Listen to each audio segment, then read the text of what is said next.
Okay. Just say it out. Okay. I'm doing this case because they was wrong. They knew they were wrong. And they kept going with it and didn't stop. The DNA came out in 2008. They didn't give them a bond. They didn't, and they just kept going forward with it. It took a lot of work to even get them to even run the DNA test through the national database. And when we got the DNA ran through and it came out a hit, they still kept me for 2 more weeks. And when that hit on somebody in another state, they still kept me for 2 more weeks in that jail. May we ask a question? You sure may. So you were aware the entire time from 2008 on that there might be DNA that could clear you? There wasn't no might.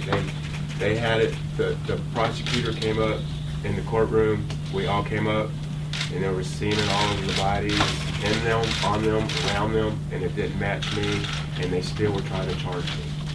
Jerry, why do you think this happened? Was it malicious? Was it just that they zeroed in on you as a suspect from the beginning and didn't want to change their viewpoint, or what happened? I'll tell you what I think happened is they were just looking for somebody. They didn't care who they had, and they had me at the time.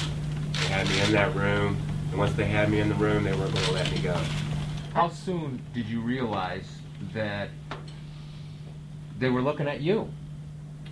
And it's hard to say because you understand, I just found one of my children. And then after that, they took me 30 minutes after, and they started terrorizing me. What do you mean by that, terrorizing you? They do what they just. I mean, I can't get into details, I guess, but once they got me, they wouldn't let me go. They wouldn't let. I asked for a lawyer twice. I tried to walk out. They wouldn't let me walk out, and they just focused in on me. All the while you're grieving, Yes, or not even probably at that point. Right, I wasn't even myself. How long did it go on, and were you allowed to sleep? No, sir, I wasn't. It went on for almost 24 hours. According to the complaint, one of these officers who's interrogating you, I think it may have been Officer Jones, it says in the complaint that he actually hit you. He knocked you down. Yeah, there's a couple of them. And again, can you just kind of describe that? There was a couple of them that laid their hands on me, yes. What did they Because say? in their mind, they said they thought that I did it. Do you remember the moment that you thought, I'm just going to confess, and what went through your mind at that point? I was just trying to get out. I was a broke man. And I just gave them what they wanted. Like I said, I asked for a lawyer twice, and I tried to leave, and they wouldn't let me. So I just gave them what they wanted. Do you still think about Laura? All the time, every day. It's not as hard as it was then, but I think about her every day. What kind of lady she would have been now. Some people out there say, look, I just can't understand how anyone could ever confess to doing something they didn't do.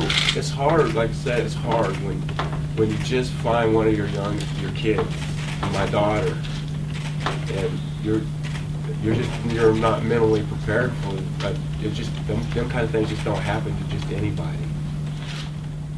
It goes back to arguably the worst couple days of your life, and enduring that is one thing. How did you get through the next 5 years? It's day by day. It's hard to. I mean, it was real. Did you think while you were in jail? Did you keep hoping that? That's all I had left. Did you fear that you'd never get out? Oh yeah, I was always there.